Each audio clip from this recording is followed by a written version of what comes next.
Hey guys, welcome in. It's time for Bollox Talks and Tangents. It's 6:34 on a Thursday, and it's our first show of 2025. Happy New Year. Happy New Year to everybody out there. We are drinking peach whiskey from Citygate.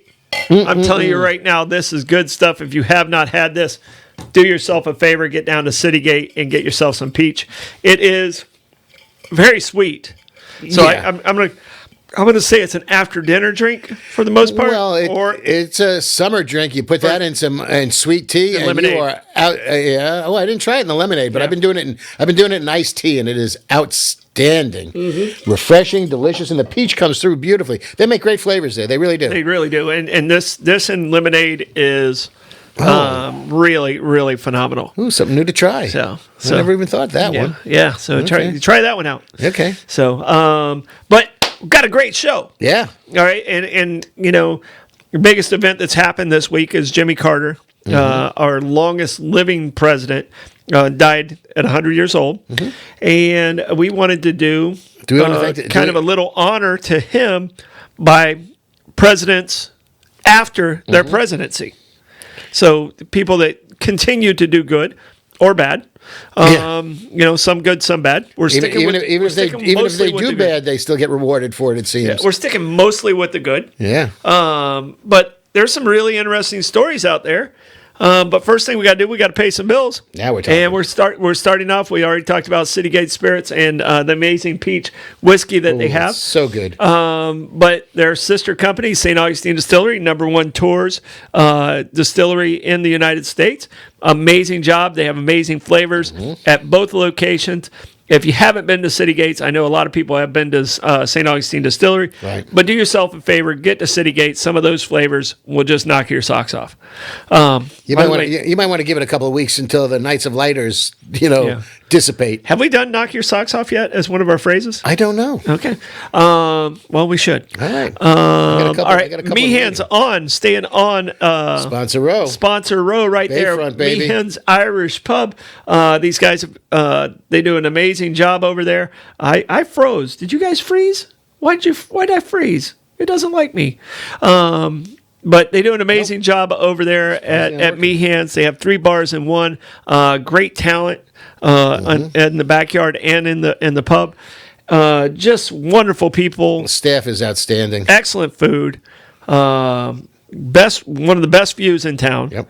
So it's just an amazing place. This was the 9th Christmas Eve in a row that Julie and I had our Christmas Eve at Me Hands. Yep. It is our tradition, and we look forward to it every year, and they do not disappoint. Yeah, we appreciate the invite, Blake, and you invited Blake and I to come out. Yeah. We were quite busy. Got a lot of rapping to do that night. Being Santa's helpers. Yeah.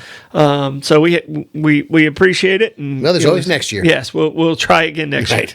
All right. Abear Kresge and Associates, these guys are amazing. Talk to them today. They're just wonderful people, saving me money year after year after year. I appreciate them. I appreciate the decades of friendship and the level of service they've given me over the decades. So just wonderful people. And the fact that the Unicorn Slayers don't beat us in trivia. Yeah, the Unicorn Slayers have taken a sabbatical from trivia for a little bit. Well, it's tax season, and I will expect them back in May. Well, when the boys come back from college is when you're going to see them back. All right, St. Augustine Pirate Museum also, they did a night market. I think it's now over. But they did an amazing night market at the Oak. Wonderful talent they have coming through there, but the museum itself has over 800 artifacts of original pirate memorabilia, and just a wonderful place to take the family if they're in town to visit.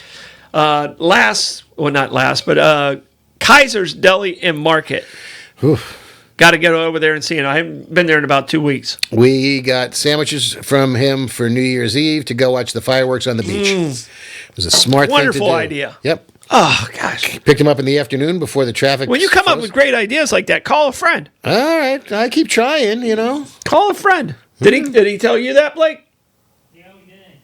He didn't. He didn't at all. I thought of trying to lure you guys down to the beach, but I figured there's no way you were not going to come. That was not happening. Yeah. That was not happening. Yep. But get over there to Kaiser's. Try the Bollox. As a matter of fact, I did your version of it. Oh, you did the pastrami? Half pastrami, half turkey. Hot and press or Yeah, with Munster cheese instead of the Havarti Swiss. Okay. And hot peppers. Okay. Yeah, I do the peppers. Yeah, you pretty much went after the Troy Bollocks. Yeah, cuts the hot peppers cut some of the grease of the pastrami, or the fat of the pastrami, not the grease, but the fattiness, the unctuousness of the pastrami. Unctuousness. I didn't know that was a word. It is. All right. Last but not least, give me a call at Coquina Coast Realty if you have any real estate needs. Interest rates are going down, so you should be out there looking. If you're interested in real estate, now's the time to look. We'll talk through, when to buy, when not to buy, and those things, because that's the art of real estate. Yeah. It truly is. Yeah, timing is everything. Truly is the art of real estate. All right, but give me a call, 904-669-7901. All right, we always do word origins. We already talked about our whiskey. We do word origins, and what you got today? Well, in light of the lunatic who drove down Bourbon Street thinking he was at a Christmas market in Germany, and the guy who blew up his Cybertruck in front of the Trump Hotel in Las Vegas, I chose manifesto as my word. Okay. I don't know that they found one for either of them, but I wouldn't be surprised if they eventually do, because apparently if you're going to do something as grandiose as that, and both those guys are dead now, so if they didn't leave a manifesto, then nobody knows what they were doing. Yeah. Except one of the guys, the New Orleans guy, I think, was threatening to shoot his whole family and everybody else. So he was a little bit. I think he made some social media stuff, which was possibly his portion of his manifesto light. Yeah, right. Yeah. Okay, but a manifesto, the most notable manifesto. Well, it was the Communist Manifesto, but I'm going with the Unabomber. He brought the concept of manifesto into everybody's household when he was living in his shack in whatever, Montana or wherever. And quite the fashion. Yes. Yeah. Yeah, it was. Hoodies weren't as popular then. No, unless you were one of those poker players, Daniel Negroni, was it? But that was well after. Well, that's because they called him the Unabomber. Yeah, right. Well after absolutely. That, but a manifesto is a written statement declaring publicly the intentions, motives, or views of the issuer. Yeah. So, it's basically a written tirade as a rule from a lot of the people that write manifestos. I think the Communist Manifesto was a little bit more thought out. The Unabomber's thing, I don't know anybody who translated that one, but his writing style was so obvious that his brother recognized it and turned him in. So that's how they found him.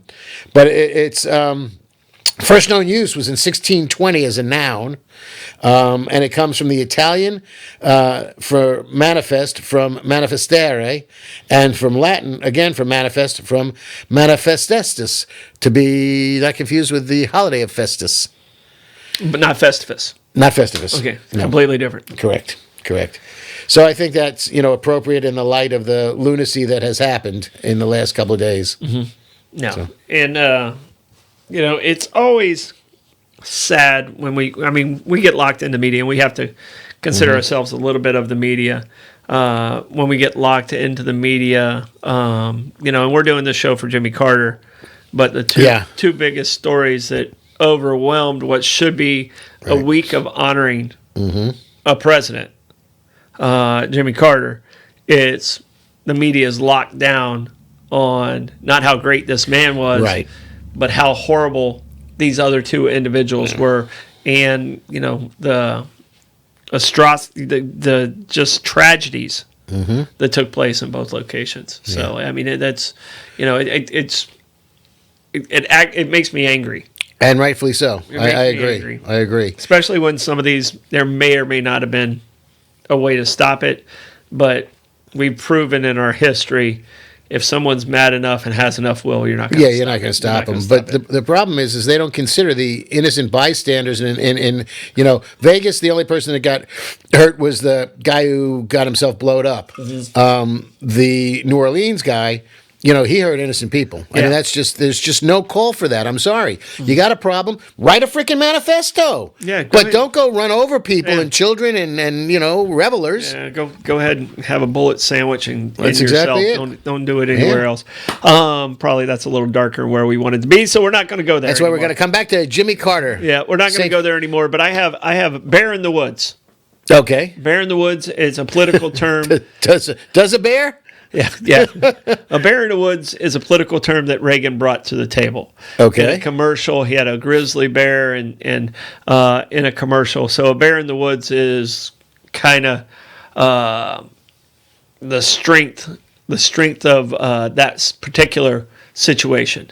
Mm-hmm. And he was the bear in the woods. He was the one who left his mark, and so the bear in the woods was a Ronald Reagan term in his 84 re-election. Which is interesting in retrospect because of, Mr. Gorbachev tear down that wall.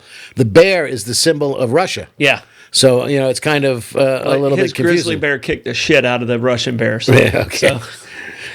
But could he dance? Yeah, no, that was more it. But the question is, does a bear shit in the woods? He better. Okay. I don't know where he's going to go. I'm wondering. You do know how to catch a polar bear, though, right? I do know this. Okay. But I'm old and forget things. All right. So, polar bears love sweet peas. I don't know if you know this. Oh, yeah. You know this? You know this? Yeah. Blake, you know this one, right? Oh, I'm going to stay over here. Yes. Okay. Everybody knows how to catch a polar bear. Right. All right. You cut, they live on the ice. Yeah. So you cut a hole in the ice, like a fishing hole in the ice. Mm-hmm. And then you line up the sweet peas away from that hole and towards the bear's den. Mm-hmm. All right. And as the bear eats the very last sweet pea, all you got to do is kick him right in the ice hole. That's all you got to do. That's how you catch a polar bear. Right in. Yeah. So, all right. We got to start with Carter on this one because the stories we have some great stories and stuff like this. But as far as presidents go during his presidency, he's not ranked very high. No. But as far as presidents after his presidency, top of the heap. He's top 3, maybe number 1, maybe definitely top 5. Yeah. On no list is he not top 5. Yeah. And he lived longer than anyone else. Mm-hmm. His life after his presidency was longer than any other president. Mm-hmm. He was the oldest living president, and I believe he was the oldest president. He definitely was the oldest president, but he was one of the oldest people to win the Nobel Peace Prize. Right. So oldest, longest living president. I don't know if he was the oldest president. He wasn't as old as Joe and Ronnie and Donnie. What are you talking about? Well, when he was president, he wasn't the oldest president. No. He was the longest living president. Afterwards, right. Yeah, living president. He lived to be 100. You got Reagan, Biden, and Trump were all older in office. Yeah, in office, yeah. But like living as far as a long-time life, 100%. Yeah, no, he was a fairly young man in 76. Right. So, and it's funny because he acknowledged the fact that he was more successful and served the people better as an ex-president than he did as president. Yeah, 100%. And he was very cognizant of that. Well, the thing is, he wasn't a politician. No. He's a peanut farmer. Yeah, he was a peanut farmer. He was and considered one of the top 5. A lot of people don't realize this. As far as IQ goes, he was one of the top 5 IQ presidents. He was a nuclear engineer. He graduated from the Naval Academy. Correct. Yep. He's the only president that ever turned in an official sighting of a UFO. There you go, right. And now he went from being crazy to, like, in 2024, they're like, yeah, that kind of is true. Yeah. The government's like, oh, okay, yeah, we're going to kind of go along with that now. Yep. So he was the only one to have a UFO sighting that was officially recorded. And his brother had a horrible beer. Billy beer was not good. It was horrible. It tasted like a yak's ass. Generic beer. That was back in the days when they had generic stuff coming in with white can with black lettering. Black letters just said beer on it. Some of the fancy ones had yellow boxes with black lettering. Never saw that. Yeah. Oh, yeah. Never saw any of that fancy generic. Yeah. So, but let me tell you, he, to me, I'm not an overly religious man, but I can tell you right now, if Jimmy Carter doesn't get into heaven, the criteria is too high for everybody else. Pretty much. I mean, if people start, kneeling down and claiming miracles, the guy's halfway to a saint as it is. Interestingly enough, on that note, he's taught Sunday school up until fairly recently. Yeah, just a couple years ago. Yeah, I have dear friends of mine. Since I think up until his brain tumor scare. Yeah, Mike and Karen Stanko. Michael is a phenomenal artist. If you go online, look up stanko.com and enjoy his work. It is delightful, and he is talented. But they made a pilgrimage to Plains to go to Sunday school when he was teaching. And they said it was just phenomenal. Yep. That would have been amazing. I mean, I'm like I said, I was raised in the church, but I've gotten away from it. But you know, when you look at this man and you go, you know, he just I don't even know if Peter's like going to go. No, wait, we have to talk. No, he's just going to be like, yeah, just go ahead. Right. He's like in the TSA Express. Right, exactly. He don't take his shoes or belt off. No, he doesn't have to take off shoes, belt, any of that. He's in TSA Express line. You know, and the man kept his. You know, he was president of the United States. You know, for 4 years, win, lose, or draw, he was the most powerful person on the planet, and he never lost his humility. No. You know, and people don't realize he had three older children, and then Amy. You know, she was trouncing around as a young child in the White House, and he had older sons. I guess he had 2 sons I know of, and possibly an older daughter. And they were out of the White House, and Amy was, you know, yeah, she had her teenage years in the White House. You know, and one of the things, you know, Reagan gets a lot of accolades about being one of the best presidents in the last 100 years.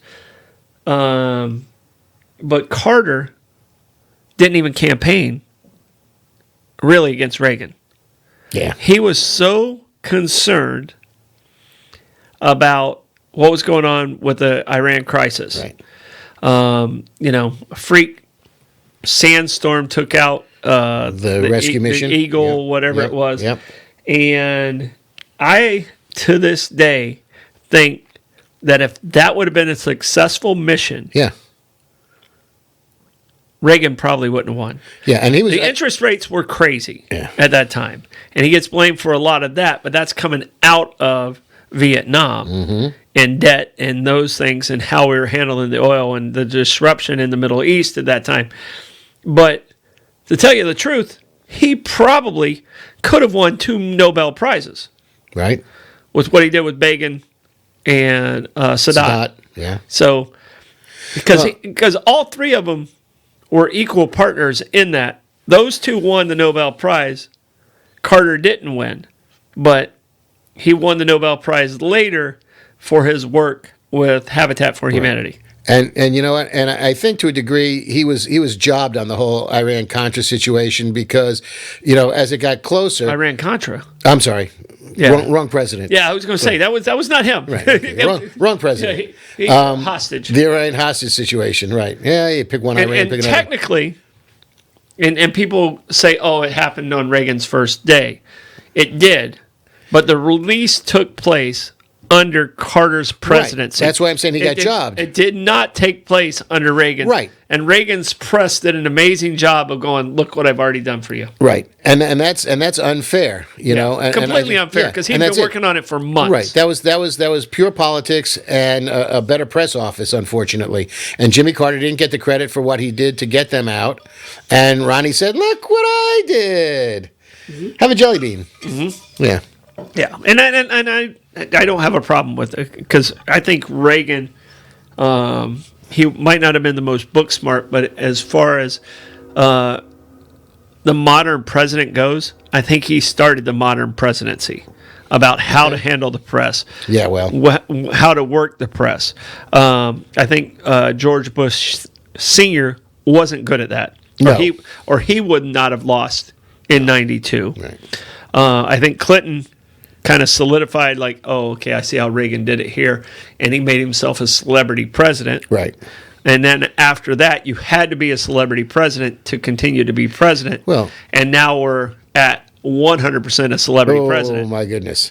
Yeah, but you got a cart and a horse situation there, because don't forget, Reagan was a celebrity before he became president. So his whole background was stagecraft and as an actor and as a union president. He was president of the Screen Actors Guild before he was governor of California. So his training ground was really perfect for the role of president. No. You know, and I think I won't say exploited, but he used it well. He was a big, handsome, well-spoken man who was sharp on his feet. And he was homespun too. You know, Yeah. he could talk to every man. He was not, for somebody who was the governor of California and and a union president and an actor, he could talk to the common man comfortably, and that's the relatability factor. Which fascinates me because, people seem to think that they can relate to Donald Trump, and I don't understand that for anything. No. The man is not of the common people. No, Yet he portrays himself that way, and people buy it. And, good, bad, or indifferent to his presidency or where we're going to go coming up, I just don't understand how people do that. I think they see him as a non-politician more than they see him as a common person. Okay. And the non-politician attraction, I think, is where he got it. And to tell you the truth, going all the way back to Jimmy Carter won because he was looked at as a non-politician. Right.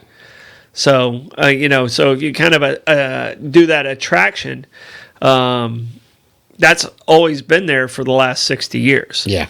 So we went away from military experience and those things, which was very, very necessary in the first 100 years. For sure. Diplomats did make it in, which are some diplomats on here, but there's also some military people that are also on our list. Yeah. Just out of curiosity, was Jimmy Carter the first presidential candidate ever to be interviewed by Playboy magazine? Where he had lust in his heart. Yeah. And Blake just flashes up a cover of Playboy. Blake, stop flashing. No flashing, Blake. I think he was the first one, and he was the furthest from a Playboy. Right. He, to the day he died, he said that his longevity in life was because of his amazing marriage to Miss and Lillian. his life partner. Yeah. So not Miss Lillian. I'm sorry, Rosalind. Miss Lillian was his mother. Yeah. Right. Rosalind Carter. So he gave the credit to her for his longevity, even though his grandchildren said it was because he was always physically active and his regiment where he'd walk and he'd do calisthenics and do all this stuff to stay young. But he was the first to do a Playboy interview. I don't know what you have flashed up there, Blake. That is Biden and the Carters. That's Jill and Joe and Rosalind and Jimmy. Okay. Yeah, I can't see that. You're glad your prescription's much better than mine. Well, I also recognize the picture. I had seen it before. Oh, you've seen it before. Yeah. That helps. Yeah. That helps. So here I can see it on the. Okay. All right. Yeah, the Carters are sitting down. Right. And look at how tiny they looked in that picture too. As people age, they kind of shrink. And the fact that Joe is a big tall person and Jill's not small in her own right, but you got the two Carters shrunken in their chairs. Yeah, they were pushing 100. Yeah, exactly. So, more power to them. But January 9th, by the way, should anybody be interested, National Day of Mourning and his funeral. Yeah, and he'll lie in state. The half-mast, the flags stay down for 30 days for a president. So you're going to see half-mast everywhere. Half-mast or half-staff? Half-staff, sorry. Oh, no, I'm just curious, yeah. Half-mast on a ship, I guess. Yeah, I think it's half-staff. Yeah. I think that's the proper term.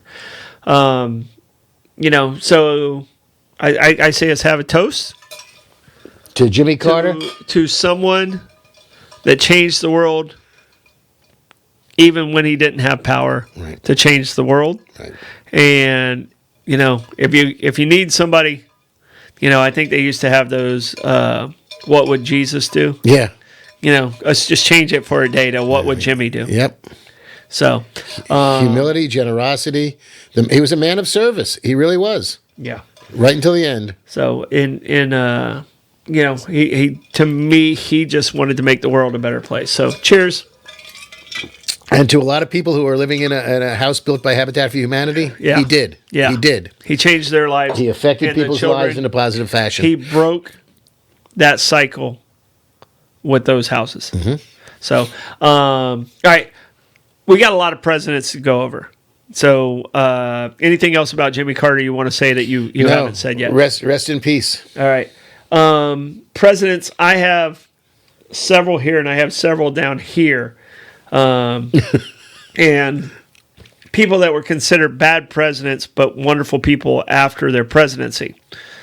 I have on my list, because I was trying to do an association with Jimmy Carter and where it was. Okay. The president that probably is always on that bad list on how he handled the economy before the crash of 29 was Herbert Hoover. Made a hell of a dam. Yeah. But his world after his presidency was much better. He stopped being president in 32. He ended up being an advisor to Truman. He ended up being an advisor during World War II. And in World War I, he was a humanitarian with feeding the poor around the world. Okay. Prior to his presidency. Did not know that. And he did it again in World War II. So his humanitarian work, even though I guess during the White House he was considered kind of an elitist snob, Okay. his philanthropy and ability to lead people into doing the right thing left him as the humanitarian president. So a lot of the nicknames of the humanitarian president, Hoover, is going to come up. Okay. So it was not a president, in my reading, I think he was probably the one I knew the least about what he did after the presidency. Yeah. But I got to give the guy a lot of respect because he's a guy that everything I read about, like he wouldn't let staff talk to him or make eye contact with him in the White House. So that type of human being, which a total opposite of what Jimmy Carter is, but he might have saved more lives as a humanitarian and feeding people than, okay, I'm okay if you're going to be mean to one person and you save hundreds of thousands of people, you're going to get a pass. So I have to change my thoughts of Hoover after what I read today. Was it he? I don't know if it was he or one of his predecessors who, when there was staff in the room, he and his wife spoke Chinese. Yes. That was that Hoover? Yeah, it was either him or Coolidge. Yeah, I'm not sure which one. I think it might have been Coolidge that did that. And but Hoover wasn't great to staff either. Right. And did Hoover go to Stanford? Was that who I'm thinking of? Are you talking about who was the president? No, the university. Yeah. I mean, one of them went to Stanford University. I don't know, Blake. Can you check that real quick? I think it might have been Hoover. Yeah, I'm not sure. Hoover. Yeah, have you ever been to the Hoover Dam? It was Hoover. Oh, many, many times. Yeah. It's impressive. Yeah, absolutely. It's impressive. Yeah, so we spent so much time in Las Vegas as a kid growing up because my uncle had when they built the dunes, they built a supper club at the top of the dunes called the Top of the Strip, and my uncle was the headliner there for years and years. And the family joke, because we go out there 3 times a year because my aunt and grandmother lived there along with my uncle, and the joke was, did you see the lights of Hoover Dam at night? So and when we did that, then you left Las Vegas. You saw 5 houses in Henderson, and you had desert. Millions. You had desert until you got to the dam. Yeah. Now it is paved paradise. It's huge. I think Henderson's the second most populated city in Nevada. In Nevada. Sure. So, Blake, can you check that one? What? Oh, wait, you want to check again? Fact check. If Henderson is Hendersonville? No, it's just Henderson. Henderson is the second. Where Henderson ranks as far as population goes in Nevada. Yep. But so Hoover's the one that really caught me off guard. The ones when I sent you over this, and Blake actually is the one who suggested this. Right, good choice. When I sent you over this topic, the two that came to mind were John Quincy Adams and Teddy Roosevelt. Right. Because I know those stories better, but I got a little bit into the John Quincy Adams a little bit more. He lost the presidency in 28. He won in 24 by a narrow margin because the House of Representatives put him in because the Electoral College wasn't there. He lost the presidency in 28 to Andrew Jackson. I didn't realize there was a gap. I thought he immediately went into the House of Representatives. For 3 years, John Quincy Adams struggled with depression and struggled with emotionally his worth. And that's the motivation of why he went back into the House of Representatives. And he did Amistad before or after? He was in the House of Representatives First time or the second time? So he did that after his presidency as well. Amistad happened, and he might have already been out of the House of Representatives at that time. Yeah, as a private citizen? Yeah, as a private citizen at that time, where he defended the slaves on Amistad. But John Quincy Adams was quoted as saying, "There is nothing more pathetic in life than a former president." And that was right after he felt like he had zero self-worth. And can you imagine going from being the most powerful man in the entire world to being insignificant? Right. Because you're supposed to hide. There's like a presidential code. You're supposed to get out of the way for the next guy. Get out of the way for the next guy, at least for a year, before you make any action or stuff like that. Unfortunately, the more recent ones haven't done a good job of that portion of it. Right, and it would be surprising to think that in the early days of the first 5 or 6 or 7 presidents that there would even be that concept, you know, because there weren't that many people floating around the country at the time. So yeah. Well, you know, you got another one. You got I guess what was Jefferson third? You know, after he got Washington Adams Jefferson, he was the third president. Yeah. You know, after he got out, you know, he did, you know, something little minor adventure, like he created the University of Virginia. Yeah, that was his goal. Yep. That was his big goal. How many letters that Jefferson wrote was amazing. His library, yeah. His library, I mean, but his goal was University of Virginia. Right. And not only did he, you know, found the University of Virginia, he designed the buildings. He was the architect. He designed the curriculum. He hired the faculty. I mean, talk about, you know, micromanaging. Absolutely. And it's still to this day one of the best universities in the country. Oh, 100%. 100%. And that was his, you know, he constantly was hosting guests. Mm-hmm. He hosted so many guests, he had to build another house, in which he moved into the other house he built and allowed people to stay in his original Monticello house. Monticello, yeah. That's on my list of places to go see, because he was a fascinating individual. You know, well, you know, see and guess, you know, George Washington, when he got out of business, he had to go back into business, but not politics. Yeah. Because so many people came to visit him when he got out of office. One year, he hosted over 600, I think it was over 600 people. It might have been more than that. People away. Right. So he had to figure out some way to support, and he's a smart man. He ended up having no background in it whatsoever, created a distillery. Yes. At one point in time, he had 5 different copper pot stills working. He, you know, had the whiskey that he could offer to his guests and then sell to his guests and then sell to, you know, the local storekeepers. Neighbors and stores in Alexandria. So he made a business out of selling the whiskey. Yeah, so good for him. At one point, he produced nearly 11,000 gallons a year of whiskey. Yeah. So, and he sold in Richmond and Alexandria. Yeah. So you know, St. Augustine Distillery. See if you can't catch up to GW. All right, but John Quincy Adams, to me, I want to stay on that because have you read the book Amistad? I have not. And I'm ashamed to say I haven't seen the movie. Oh my gosh, you haven't seen the movie? Hey, I just saw Elf for the first time 2 nights ago. All right, I'm gonna forget you said that. I'll go watch it. Not the Amistad part. Elf, by the way. You know how many trivia questions I didn't get right, having not seen Elf to this day? Yeah. So now I'm ready. It's a lot. I'm ready for next season. But Amistad, if you don't know that story, Blake, you know the story. You know the story of Amistad? Yeah. No. All right, Amistad. It was a slave ship that was overthrown on its way to the United States. The slaves, because it happened in free waters, they basically created their own freedom. And no one would defend these slaves that landed. Was it in Boston? It was near that area. I didn't read the book or see the movie, so I'm not even going to guess. I think it was somewhere up around that neighborhood. In the Boston area. And these slaves, when they hit land, the company said they were owned by the company, and the slaves wanted immunity for their own freedom and the ability to go back.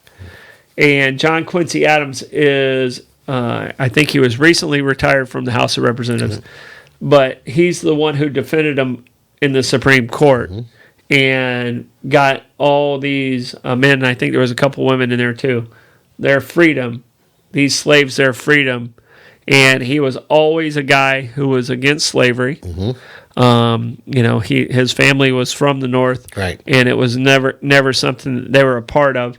But John Quincy Adams, that kind of started a lot of the abolitionists and a lot of those saying, the definition of were they property or human beings, and he defined that they were actually human beings.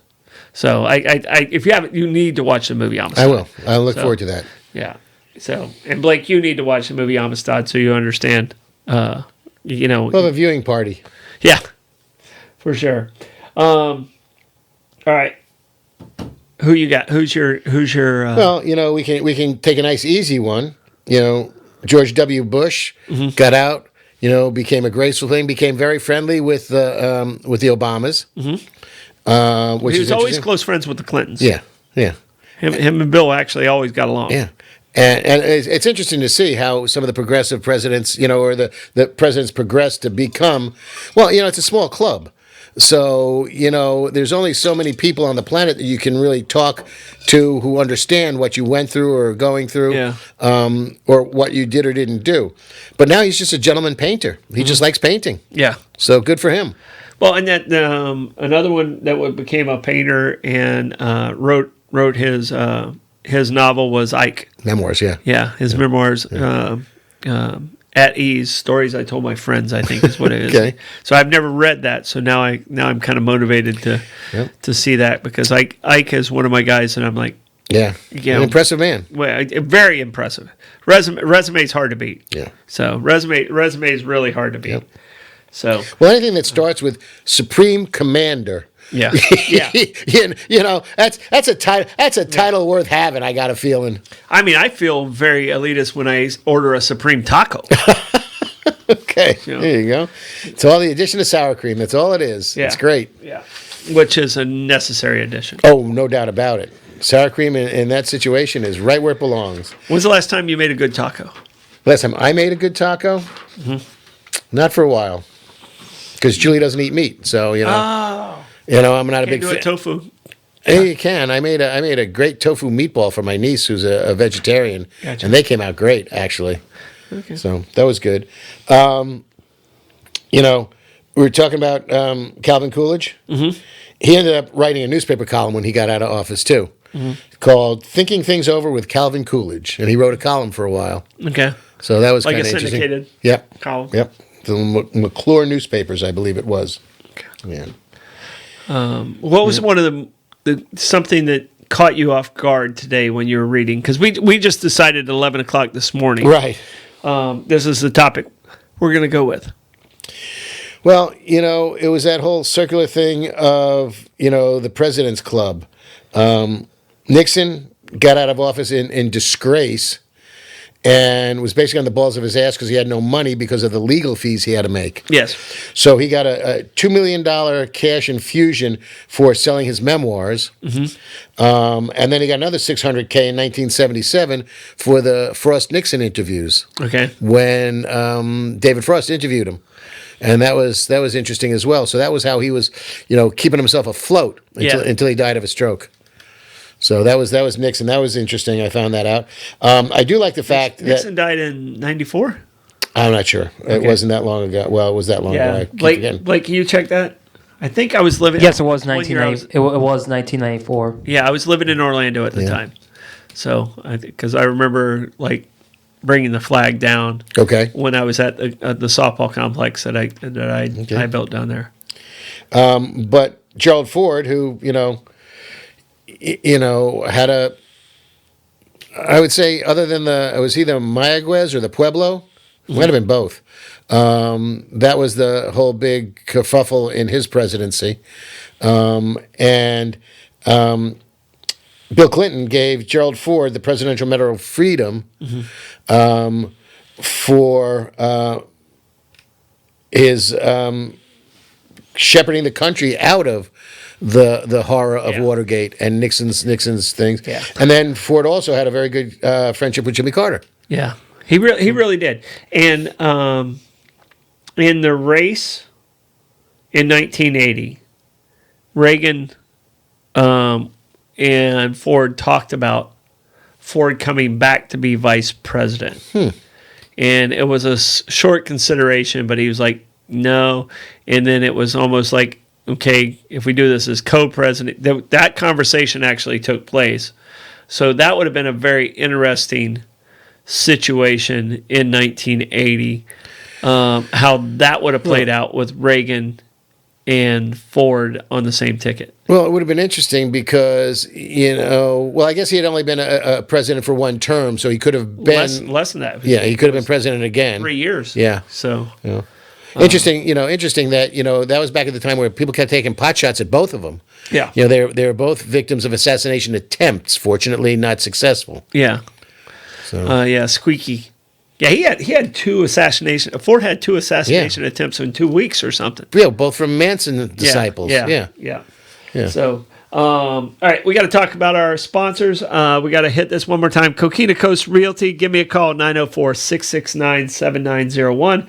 Kaiser's Deli and Market. Best deli and market in town. Get over there to White Street and tell Kirk we sent you. And let us know if you can finish your sandwich. Yes. Those are big sandwiches. Eat half, wrap it up, eat it later. Yep. St. Augustine Pirate Museum, Cindy Stavey over there. They do an amazing job. The Croce family, so happy you guys found St. Augustine and moved that museum up to us. We appreciate you being a part of our city and what you do for our city. Abear Kresge and Associates. Just the best accountants in town. They've been doing my work for decades. Love everyone over there. They're just amazing people.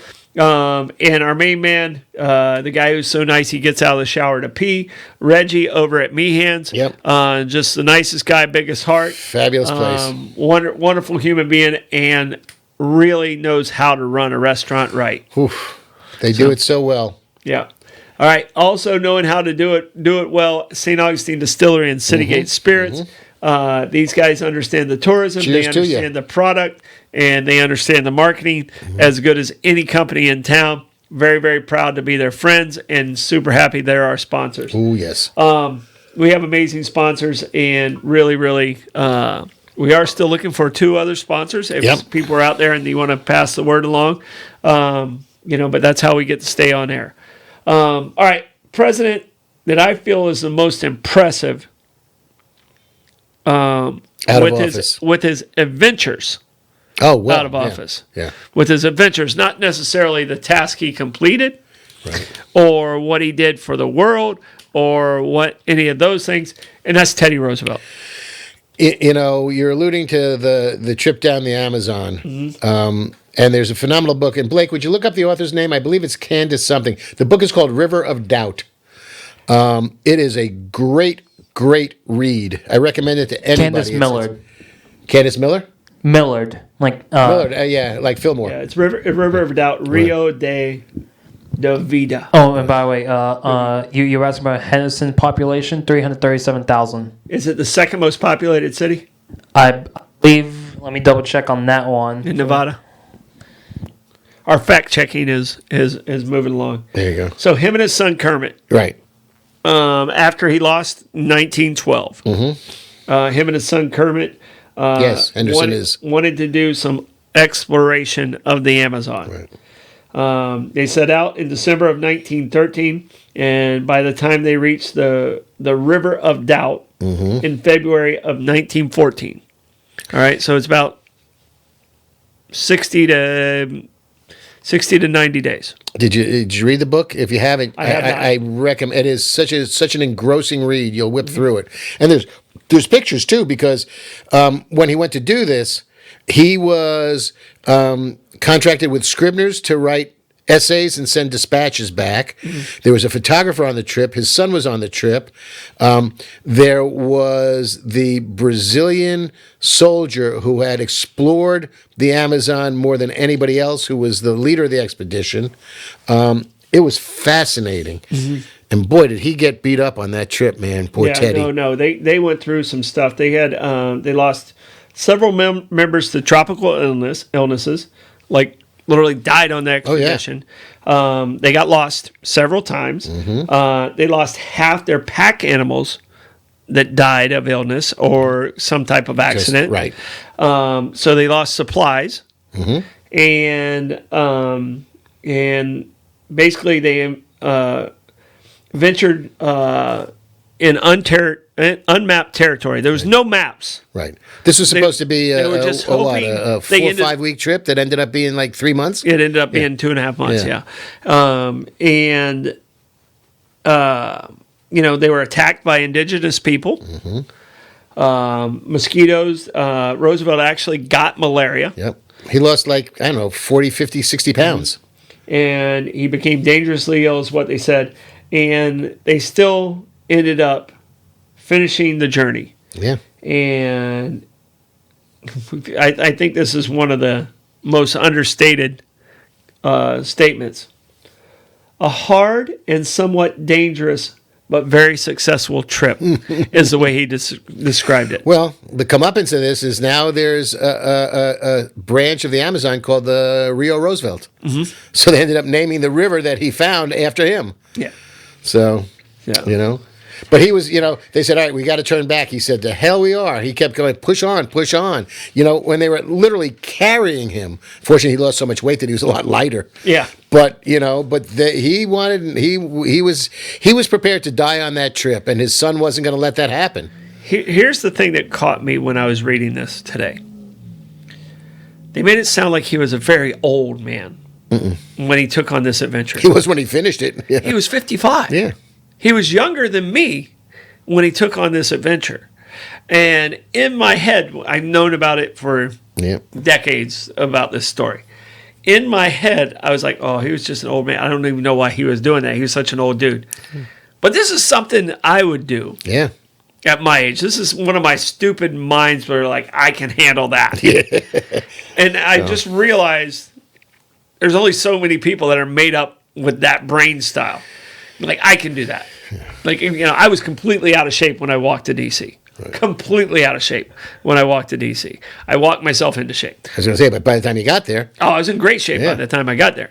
But this is something in my mindset. It's let's do it. Right, and you're doing it from a 21st century perspective. He did it in 1912 with so no much unknown. Right, there was no communication with the outside world. I mean, they had cameras. They had cameras. They had notebooks. They documented everything. It was. I'm telling you, The River of Doubt. It is just such an engrossing book. Is it a movie yet or no? I don't. You know what? There's documentaries. Okay. There is. There was a PBS documentary that almost parallels the book. Okay. Because they had so much, I'm going to have to go to that. Yeah. That's it. I'm more of a documentary guy than I am a book reader because my dyslexia. I can understand that. My dyslexia makes me read things I'll have to read the same page 3 times. Yeah. It sticks with me. This one you'd enjoy reading 3 times. It's so engrossing, in all honesty. Yeah, but it's page by page. I know. It's immediately after, and it's when you have dyslexia, it's a frustration that you're like, did I read that right? And, I know Blake's seen it before when I send texts out. My dyslexia affects me where I leave certain words out of conversation. A word like is or not. Very important. Yes. To the context of that text. I didn't realize your dyslexia was that bad until you start sending me text that says that ends with "Okay, babe." Were they sent to you? That one was probably a little autocorrect or something there. But I leave words, important content out of my sentences. Where in my head, I'm so far ahead of that. Right. And it really is. It really messes with your head. And my dyslexia, it helped me have a great memory. Okay. Forced you to, yeah. It forced me to have a great memory. So, I always was reading at the same level, but I really wasn't. It was my memory that kept me ahead of, like when we read in a circle. Yeah. All right. In school, yeah. I would always try and predict what sentence I had. Okay. And if I screwed up which sentence I had the other one already mastered. It was so embarrassing. Here's a guy who, had almost a near perfect score on my SATs in the math. And I ended up with like a 400 and something on my the verbal side, whatever the literacy side was. So I had like almost an 800, which was a perfect score on the math. I think I had a 760. I missed 2. I think they were wrong on the other ones. And then I had like I don't even know if I broke 400 on the other side. See, I did great on the verbal, on the English part of it. The math, I did okay at the time, but nowhere near. And it turns out that there's a branch of dyslexia that deals specifically with numbers. And I just read and saw that for the first time last week. And it describes exactly what I have. I transpose numbers all the time. Yeah. No, it's funny if I read or write it, yeah. It's amazing the way our brains work. I mean, and but when I was younger, my memory was so much better. I mean, that's it's a function of age, sadly. I mean, I remember myself as being an amazing athlete, but I don't think I was. I think I was very mediocre. But as I get older, I become faster, stronger, and better. I think Mr. Springsteen wrote a song about that. Oh, really? Glory Days. Glory Days. Yeah. But it's amazing the strength of your mind. And when I was reading through some of these things, and I don't know if you've ever been posed this question, what president's personality or actions do you feel you're the most like? And everybody wants to, Blake, and that question goes to you too, of in history, where you would find yourself. What president flies off the handle fastest? Oh, really? I don't see your temper being like that. No, but I jump to conclusions. I make snap judgments on a lot of things. I'm usually correct, but a lot of times I'm way off base. So, it's tough. So, but so the first thing I looked up, like to think like, okay, which president I might be. I looked. The question I looked up were there any U.S. presidents that may have autism? Do you want to guess like any presidents, like some historians say? Well, I know Biden has a stutter. Right. And you're very self-conscious about your stutter, and I don't see it or hear it as much as I think you are concerned about it. So with that, I might say, okay, that's and for you, the person in history that popped into my head was King George. Okay. And that popped into my head. Great leader who had to deal with a lot of stuff. Not George III. We're a little bit further on. George V. Was he the fifth or sixth? I think it was the fifth. Yeah, the King's Speech. King's Speech. Yeah. He had to deal with World War II, and so that, as far as a leader goes, Blake, I would put you in that. But a president with autism, I think Lincoln might have had a little bit of autism. He had a bunch of stuff going on. What president did you say? So from this school called the Shrub Oak International School, they're saying there's some studies that Thomas Jefferson may have had autism. Really? Yeah. Huh. Well, he was so literary in his writing and his poems and stuff like that that his skill set was a little different when it came to writing. Yeah. Well, that's a whole theme in the play and the movie 1776 about him writing his letters home to Martha, and the poignancy of that, and how he felt trapped. When they throw him in a room and said, "Write the frickin' Declaration of Independence." He said, "I don't want nothing to do with this. I want my wife." Yeah. And they finally, Adams finally brought her to him to get something done. To get him out of his writer's block. Yep. So she shows up. He opens the door. Adams is about to walk in, and Jefferson slams the door in his face and said, "Go away! I got things to do." Yeah. You know. Yeah, I haven't seen her in a while. Right. So who would your president be?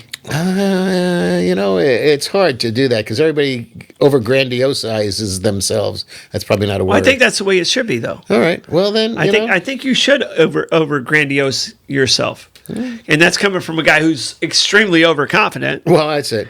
I could see some Clintonian aspects of my personality. Just be careful of who you hire, though. Well, that's true. Just otherwise, you go further back. I don't know.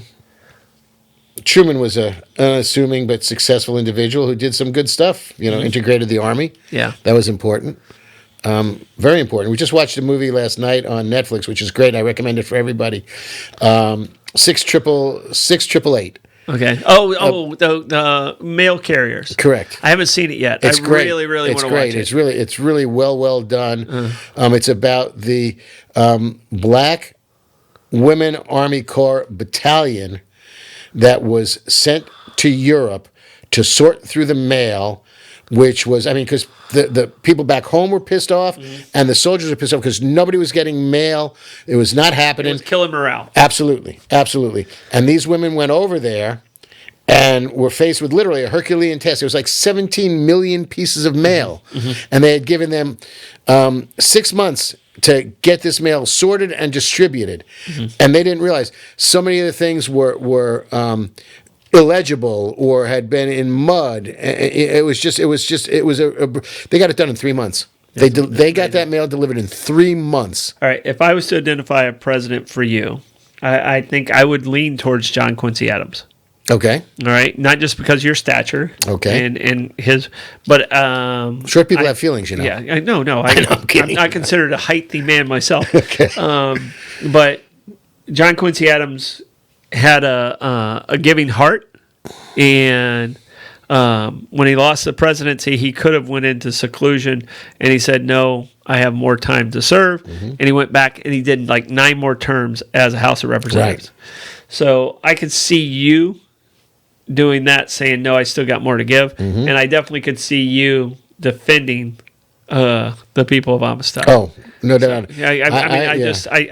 So Thank you. What president would you attach to Blake, and what president would you attach to myself? Because I do see myself as a Teddy, adventurous. Nothing really is not accomplished. Is beyond your ability to accomplish. How's there's that? nothing. Yeah. Thank you. That's the words I was looking for, and I see myself as Teddy. Yep. But you're certainly an adventurer. You certainly take on important tasks. You are certainly a man of service. We say this frequently. I think you're underappreciated in this community for the works that you do. And I think you have a humility that you're not looking for. You're not looking for acknowledgement. You're looking for action and success. No, I want our community. I'm a rising tides guy, so I want our community to rise up. But for Blake, I see Blake almost very simpler. I see the Jefferson side. I like that analogy for Blake. I see Blake as a Taft.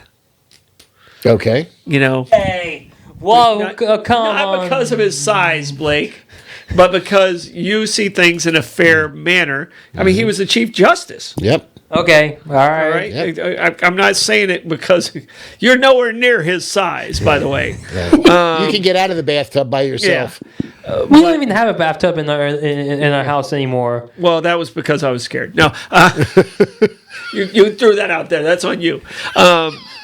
But he can't tee it up. He's got to swing at it if it's a soft pitch. That was on you. You brought that up. But I can tell you, I see he has a fairness about him that when I think of Taft, who was the only president who became a Supreme Court justice, not a bad second act, and that's really what the job he wanted. Yeah.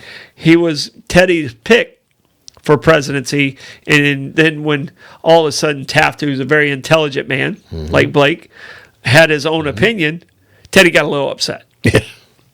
So that was the whole reason Taft probably lost in 1912, is because Teddy's ego, which I have a huge ego, wouldn't allow things to go in a different direction that he thought they should have went in. Right. Don't screw up my country. Yeah. Right. So, and that's Teddy got in the way of Taft's second presidency, which he probably did more good as a Chief Justice, than, for sure. than he did as a president. Yeah.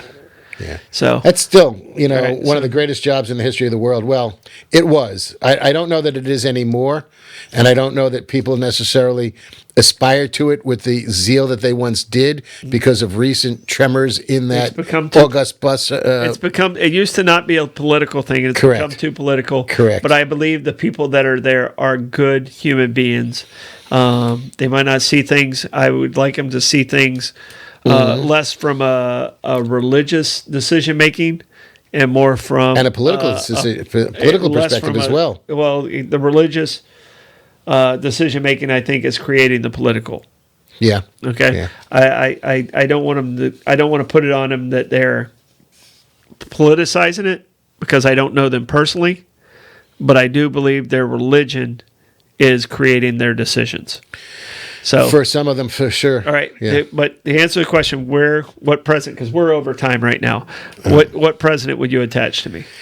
And Blake, which president would you attach to me and Lenny? You know, for your service, you know, we can come back and bring this full circle. And you know, you're very Carter-esque in what you do for other people.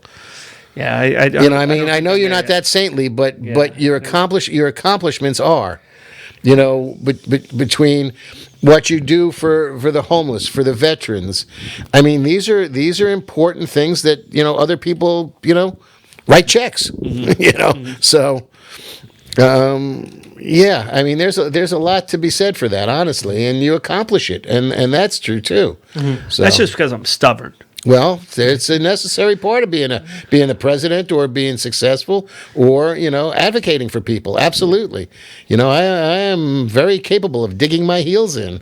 Yeah. So for you, Dad, I'll probably say Lyndon Johnson. Why is he? Let me. Go ahead. Okay, I want to hear the reason behind it. So basically, like my whole thing is I personally say it because he was definitely progressive for being grown up in an area that they may not believe like the way that the Democratic Party believes. So I definitely do see that in you, Dad, especially growing up in the area that. And it's not because he picks the dogs up by the ears or has conversations while he's on the toilet. Yeah. I still do that. All right. Okay. He may do the latter part. Yeah. It is special with me. Yeah. No. Well, I can kind of see that. You know, raised in a southern. You know, what he did for civil rights. Yeah. His true personality and what he did for civil rights did change the world. So I will take that good with that. So, Lenny, what about you? Who would you put me on? I went to Carter. I went to Carter. Okay. I mean, you're a man of service. All right. You know, I will take both of those compliments. So, you know, for a topic for another day, I just learned a whole lot about, believe it or not, George Wallace. Oh yeah. Fascinating how he started out as you know, a social democrat and you know, and how his desire for political success, he became very, very racist to succeed.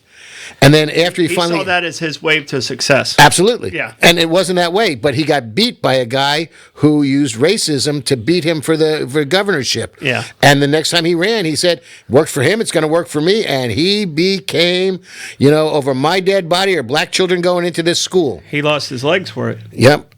And then later on, you know what, I don't know if it was that or the guy who shot him, I think was just looking to shoot somebody, and when he was looking for notoriety, I think it was less, you know, motivated by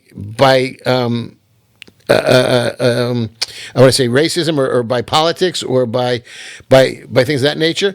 And then, after he got out of office, his wife ended up becoming governor for a while. But he turned around and became the biggest anti-racist there was. The guy he did a freaking 360. He started out as a good guy, became, a shit, and became another good guy. It was fascinating to read all this about him and learn about this. Well, in my movie, there's a gentleman that's portrayed in that role almost the exact same way. Mm-hmm. It doesn't show in the movie, but because he comes off as a villain in 1964, but the later part of his life, he really did a lot of good things in going to the civil rights side of that. Yeah. So we got to stop the show. Eventually, I suppose. We are way over, and I want to say thank you guys for hanging out with us. Please hit that share button. This has been one of my favorite shows that we've done. I've enjoyed the content. I've enjoyed a lot of good stuff. A lot of good stuff in there. Lenny, appreciate it. Always. With your suspenders today also, just styling and profiling. Just trying to keep my pants up. Blake in the booth, but if you guys would, please hit that share button and support our sponsors. This is Bollox Talks and Tangents. And let them know. And we'll see you next week.